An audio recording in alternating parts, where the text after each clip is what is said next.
नमस्कार दोस्तों, स्वागत है आपका अपने YouTube channel crazy study point पर। तो देखिए आज हम कंप्यूटर मेमोरी के बारे में यहाँ पर डिस्कस करेंगे कि कंप्यूटर मेमोरी क्या होती है और कंप्यूटर मेमोरी को मापने की इकाइयाँ क्या होती हैं और कंप्यूटर मेमोरी जो है वो कितने प्रकार की होती है। तो इन सभी के बारे में यहाँ पर डिस्कस करेंगे।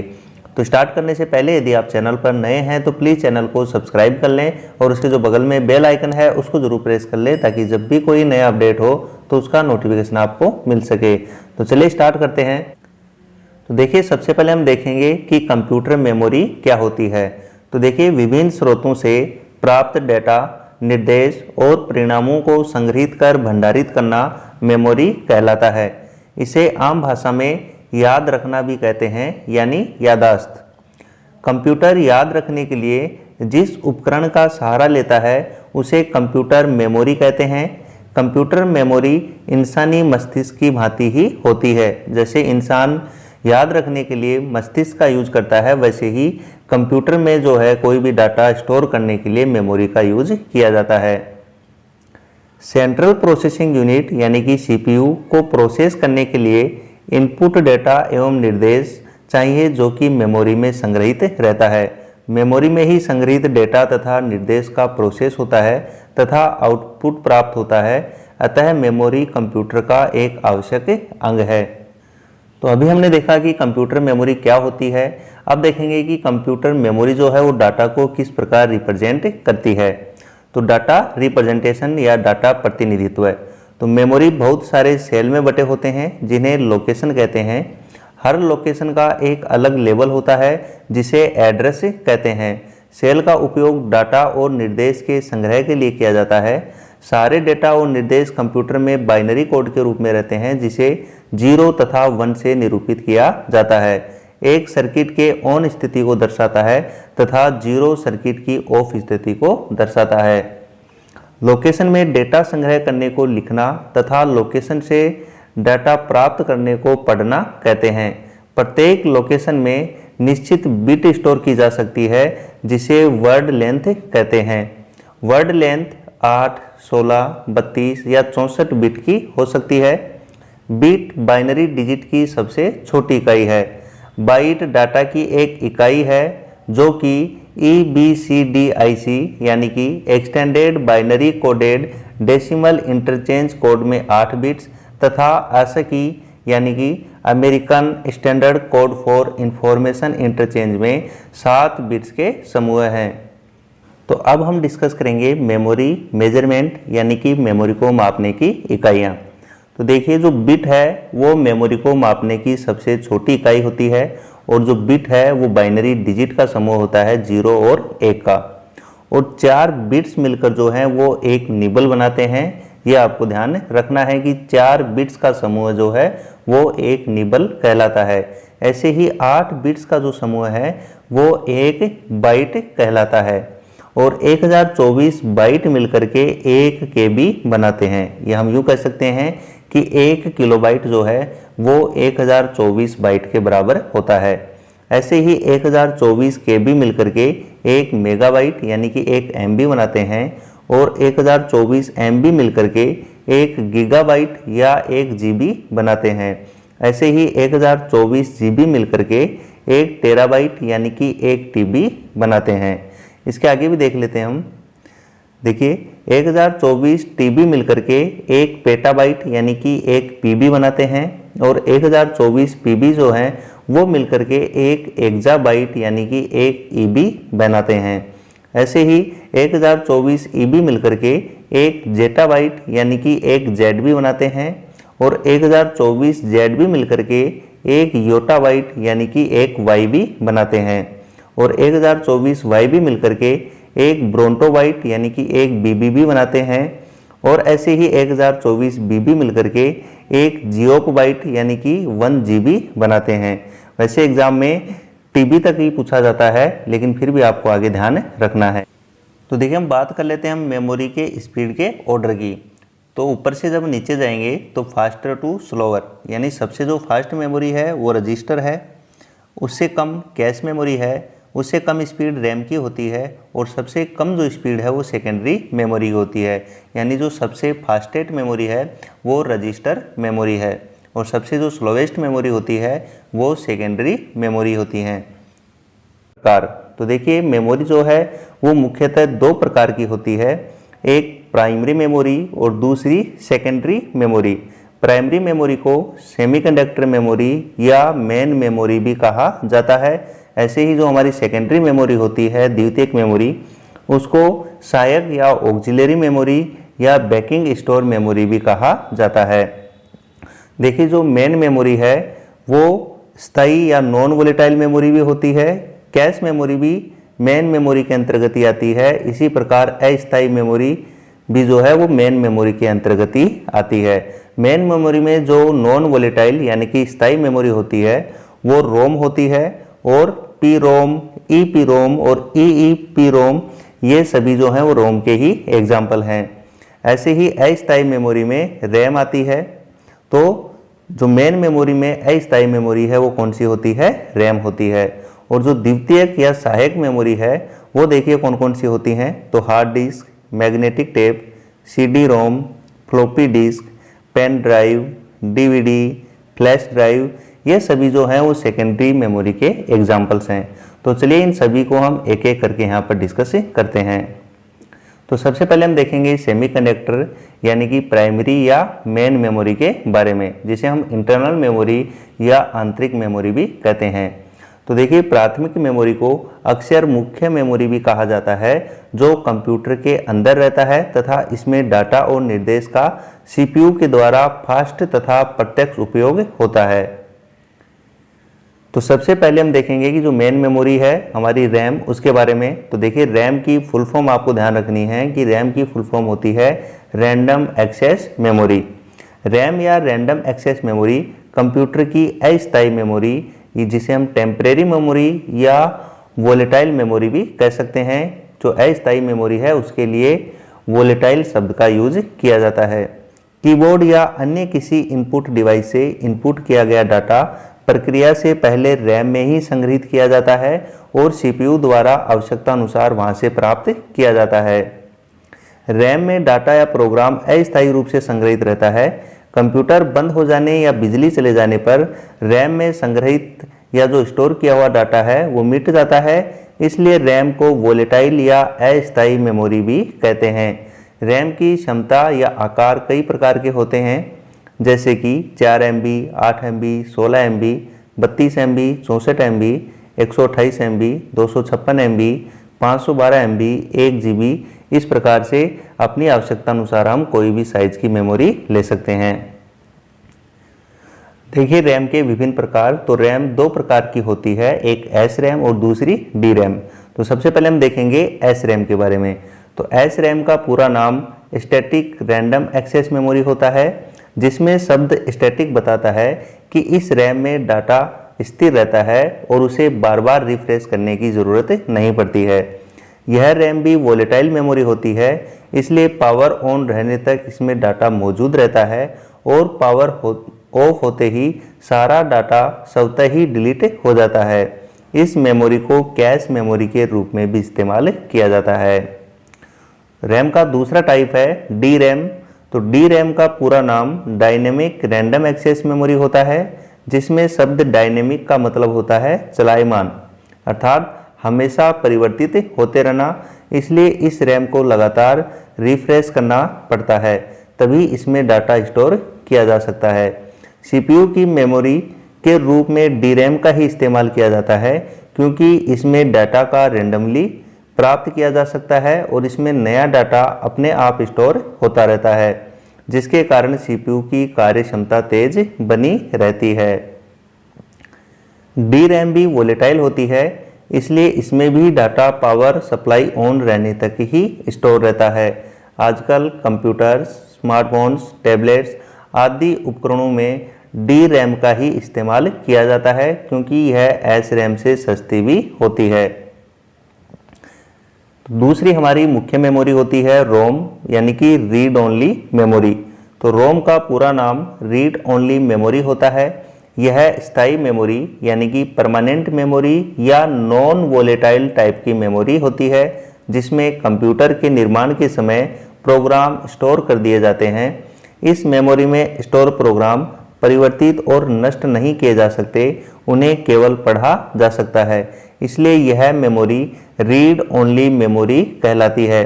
कंप्यूटर का स्विच ऑफ होने के बाद भी रोम में संग्रहित डाटा नष्ट नहीं होता है, अतः रोम नॉन वोलेटाइल या स्थायी मेमोरी कहलाती है। रोम के विभिन्न प्रकार, तो देखिए रोम 3 प्रकार की होती है। पहली पी रोम, जिसकी फुल फॉर्म होती है प्रोग्रामेबल रीड ओनली मेमोरी। ऐसे ही दूसरी होती है ईपी रोम, जिसकी फुल फॉर्म होती है erasable programmable read only memory. तीसरी होती है ईईपी रोम, जिसकी फुल फॉर्म होती है electrical programmable read only memory. तो चलिए इनके बारे में यहाँ पर डिस्कस करते हैं। तो सबसे पहले हम देखेंगे यहाँ पर पी रोम के बारे में। तो पी रोम का पूरा नाम प्रोग्रामेबल रीड ओनली मेमोरी होता है। यह एक ऐसी मेमोरी है जिसमें एक बार डाटा संग्रहित होने के बाद इन्हें मिटाया नहीं जा सकता और न ही परिवर्तित या चेंज किया जा सकता है। दूसरा हमारा रोम का टाइप है ईपी रोम। तो ईपी रोम का पूरा नाम erasable programmable read only memory होता है। यह पी रोम की तरह ही होता है, लेकिन इसमें संग्रहित प्रोग्राम यानी कि जो स्टोर्ड प्रोग्राम है उनको पराबैंगनी किरणों के द्वारा ही मिटाया जा सकता है और नए प्रोग्राम संग्रहित किए जा सकते हैं। रोम का तीसरा टाइप है ईईपी रोम। तो ईईपी रोम का पूरा नाम electrical programmable read only memory होता है, जिसमें मेमोरी से प्रोग्राम को विद्युतीय विधि से मिटाया जा सकता है। आगे देखिए हम देखेंगे कैश मेमोरी को। तो यह सीपीयू तथा मुख्य मेमोरी के बीच का भाग है, जिसका उपयोग बार बार उपयोग में आने वाले डाटा और निर्देशों को संग्रहित करने में किया जाता है। इसमें मुख्य मेमोरी तथा प्रोसेसर के बीच गति अवरोध दूर हो जाता है, क्योंकि मेमोरी से डाटा पढ़ने की गति सीपीयू के प्रोसेस करने की गति से काफ़ी मंद होती है। यह त्वरित, महंगा और अपेक्षाकृत छोटा स्टोरेज फॉर्म है। तो देखिए जो कैश मेमोरी है वो मेन मेमोरी और सीपीयू के बीच में मध्यस्थता का काम करती है। आगे देखिए, आगे हम बात करेंगे सेकेंडरी मेमोरी की, जिसे हम ऑक्सिलरी या एक्सटर्नल मेमोरी भी कहते हैं। तो सेकेंडरी स्टोरेज डिवाइस को ऑक्सिलरी स्टोरेज डिवाइस भी कहा जाता है। यह कंप्यूटर का भाग नहीं होता है, इसको कंप्यूटर में अलग से जोड़ा जाता है। इसमें जो डाटा स्टोर किया जाता है वह स्थायी होता है, अर्थात कंप्यूटर बंद होने पर भी इसमें स्टोर डाटा डिलीट नहीं होता है। आवश्यकता के अनुसार इसको भविष्य में इसमें सेव फाइल या फोल्डरों को खोलकर देख सकते हैं या इसमें सुधार भी कर सकते हैं, एवं इसको यूजर के द्वारा डिलीट भी किया जा सकता है। इसकी स्टोरेज क्षमता अधिक होती है। सेकेंडरी स्टोरेज डिवाइस में प्राइमरी मेमोरी की अपेक्षा कई गुना अधिक डाटा स्टोर करके रख सकते हैं, जो कि स्थानांतरणीय यानी कि ट्रांसफरेबल होता है एवं डाटा को एक्सेस करने की गति प्राइमरी मेमोरी से धीमी होती है। सेकेंडरी मेमोरी में floppy disk, hard disk, compact disk, optical disk, memory card, pen drive आदि आते हैं। तो चलिए इनके बारे में हम एक एक करके यहाँ पर डिस्कस करते हैं। देखिए सबसे पहले हम देखेंगे यहाँ पर हार्ड डिस्क के बारे में। तो हार्ड डिस्क या HDD, जिसकी फुल फॉर्म होती है हार्ड डिस्क ड्राइव, तो ये एक फिजिकल डिस्क होती है जिसको हम अपने कंप्यूटर की सभी छोटी बड़ी फाइल स्टोर करने के लिए प्रयोग करते हैं। हार्ड डिस्क और रैम में ये फ़र्क होता है कि हार्ड डिस्क वो चीज़ है जो स्टोर करने के काम आती है, लेकिन रैम उस स्टोरेज में रखी चीज़ों को चलाने के काम आती है। जब हम कंप्यूटर को बंद करते हैं तो रैम में पड़ी कोई भी चीज़ साफ हो जाती है, लेकिन HDD में कंप्यूटर बंद होने पर भी डाटा इरेज नहीं होता है। हार्ड डिस्क के अंदर एक डिस्क घूमती है, जिसमें तेज डिस्क घूमती है और उतनी ही तेज़ी से डेटा को स्टोर या रीड कर सकती है। हार्ड डिस्क के घूमने की स्पीड को हम RPM यानी कि रिवॉल्यूशन पर मिनट से नापते हैं। ज़्यादातर हार्ड डिस्क 5400 RPM या 7200 RPM की होती हैं। जाहिर सी बात है कि 7200 RPM की हार्ड डिस्क 5400 RPM वाली से ज़्यादा तेज होती है। तो हार्ड डिस्क की संरचना एवं कार्यविधि के बारे में यहाँ पर देख लेते हैं। तो हार्ड डिस्क चुंबकीय डिस्क के मिलकर बनी होती है। इसमें डेटा को पढ़ने एवं लिखने के लिए एक हेड होता है। हार्ड डिस्क में एक सेंट्रल शिफ्ट होता है जिसमें चुंबकीय डिस्क लगी होती है। हार्ड डिस्क की ऊपरी सतह पर एवं निचली सतह पर डाटा को स्टोर नहीं किया जाता है, बाकी सभी सतहों पर डाटा को स्टोर किया जाता है। डिस्क की प्लेट में ट्रैक एंड सेक्टर होते हैं। सेक्टर में डाटा स्टोर होता है। एक सेक्टर में 512 बाइट डाटा स्टोर होता है। डिस्क को ट्रैकों और सेक्टर में विभाजित किया जाता है, जिसे फॉर्मेटिंग कहते हैं। डाटा को स्टोर एवं पढ़ने के लिए 3 तरह के समय लगते हैं, जो निम्न प्रकार हैं। पहला होता है सीक टाइम। तो डिस्क में डाटा को रीड या राइट करने वाले ट्रैक तक पहुंचने में लगा समय सीक टाइम कहलाता है। ऐसे ही लेटेंसी टाइम। तो ट्रैक में डाटा को सेक्टर तक पहुंचने में लगा समय लेटेंसी टाइम कहलाता है। अगला है ट्रांसफर रेट। तो सेक्टर में डाटा को लिखने एवं पढ़ने में जो समय लगता है उसे ट्रांसफर रेट कहा जाता है। अगली हमारी सेकेंडरी स्टोरेज डिवाइस है फ्लॉपी डिस्क। तो यह मुख्यतः 3 आकारों 8 इंच, 5.25 इंच और 3.5 इंच में आता है। धूल या खरोंच से बचाने के लिए डिस्क प्लास्टिक के कवर में बंद रहता है। डाटा को पढ़ने या लिखने के लिए कवर के ऊपर बने छेद या स्लॉट का इस्तेमाल किया जाता है। ज़्यादातर डिस्क ड्राइव में रीड राइट हेड डिस्क के सतह से भौतिक संपर्क में आते हैं, जो पढ़ने तथा लिखने के बाद हट जाते हैं, जिसके फलस्वरूप टेप को कोई नुकसान नहीं होता है।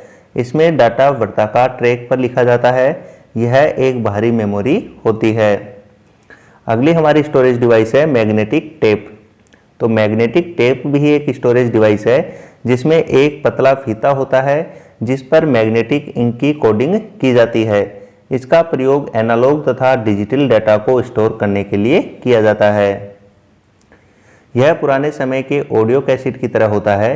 मैग्नेटिक टेप का प्रयोग बड़ी मात्रा में डाटा स्टोर करने के लिए किया जाता है। यह सस्ते होते हैं। आज भी इसका प्रयोग डेटा को बैकअप तैयार करने के लिए किया जाता है। अगला हमारा स्टोरेज डिवाइस है ऑप्टिकल डिस्क। तो ऑप्टिकल डिस्क एक चपटा वृत्ताकार पोर्टेबल डिस्क होता है, जिस पर डेटा एक फ्लैट सतह के अंदर पिट्स के रूप में स्टोर किया जाता है। इसमें डेटा को ऑप्टिकल के द्वारा स्टोर किया जाता है। एग्जाम्पल के तौर पर सीडी, डीवीडी, ब्लू रे डिस्क, ये सभी ऑप्टिकल डिस्क के एग्जाम्पल हैं। तो सबसे पहले हम बात करते हैं कॉम्पैक्ट डिस्क की, जिसे हम शॉर्ट में सीडी कहते हैं। तो सीडी का हम कॉम्पैक्ट डिस्क के नाम से भी पुकारते हैं। ये एक ऐसा ऑप्टिकल मीडियम होता है जो हमारे डिजिटल डेटा को सेव करता है। एक समय था जब हम रील वाले कैसेट प्रयोग करते थे। सीडी के आविष्कार ने ही बाजार में कैसेटों को पूरी तरह से खत्म कर दिया है। एक स्टैंडर्ड सीडी में करीब 700 MB का डेटा सेव किया जा सकता है। सीडी में डेटा डॉट के फॉर्म में सेव होता है। दरअसल सीडी ड्राइव में लगा हुआ लेजर सेंसर सीडी के डॉट से रिफ्लेक्ट लाइट को पढ़ता है और हमारी डिवाइस में इमेज क्रिएट करता है। अगला देखिए डीवीडी, जिसकी फुल फॉर्म होती है डिजिटल वर्सेटाइल डिस्क। तो ये भी एक ऑप्टिकल डिस्क का ही एग्जाम्पल है। डीवीडी यानी डिजिटल वर्सेटाइल डिस्क। सीडी के बाद डीवीडी का आगाज हुआ। वैसे तो देखने में दोनों सीडी और डीवीडी दोनों एक ही जैसे लगते हैं, मगर इनकी डेटा कैपेसिटी में अंतर होता है। सीडी के मुकाबले डीवीडी में ज़्यादा डेटा सेव किया जा सकता है। मतलब डीवीडी में यूज़र करीब 4.7 GB से लेकर 17 GB तक का डेटा सेव कर सकता है। डीवीडी के आने से बाजार में सीडी की मांग में भारी कमी देखी गई। अगला देखिए ब्लू रे डिस्क। तो ब्लू रे डिस्क, जिसे बीडी या ब्लू रे नाम से भी प्रचलित है, एक प्रकाशीय डिस्क संग्रहण माध्यम है जिसे मानक डीवीडी प्रारूप का स्थान लेने के लिए बनाया गया है। ब्लू रे डिस्क का नाम इसे पढ़ने में प्रयुक्त नीले बैंगनी लेजर से लिया गया है। एक मानक डीवीडी में 650 नैनोमीटर लाल लेजर का प्रयोग किया जाता है, जबकि ब्लू रे डिस्क कम तरंग दैर्ध्य का प्रयोग करती है। 400 नैनोमीटर वाला नीला बैंगनी लेजर तथा एक डीवीडी की तुलना में लगभग 10 गुना अधिक डाटा संग्रहण करने की अनुमति देती है। अगला हमारा स्टोरेज डिवाइस है फ्लैश ड्राइव, जिसे हम पेन ड्राइव भी कहते हैं। तो पेन ड्राइव को ही फ्लैश ड्राइव के नाम से जाना जाता है। आजकल सबसे ज़्यादा फ्लैश ड्राइव का यूज डाटा स्टोर करने के लिए किया जाता है। यह एक एक्सटर्नल डिवाइस है जिसको कंप्यूटर में अलग से यूज किया जाता है। यह आकार में बहुत छोटे तथा हल्के भी होते हैं। इसमें स्टोर डेटा को कभी भी पढ़ा जा सकता है और उसमें सुधार भी किया जा सकता है। फ्लैश ड्राइव में एक छोटा सा प्रिंटेड सर्किट बोर्ड होता है जो प्लास्टिक या धातु के कवर से ढका होता है, इसलिए यह मजबूत होता है। यह प्लग एंड प्ले उपकरण है। आज यह सामान्य रूप से 2GB, 4GB, 8GB, 16GB, 32GB, 64GB और 128GB आदि कैपेसिटी में उपलब्ध है। अगली हमारी स्टोरेज डिवाइस है फ्लैश मेमोरी। तो इसे फ्लैश रैम भी कहा जाता है। इसे मिटाया तथा फिर से प्रोग्राम किया जा सकता है।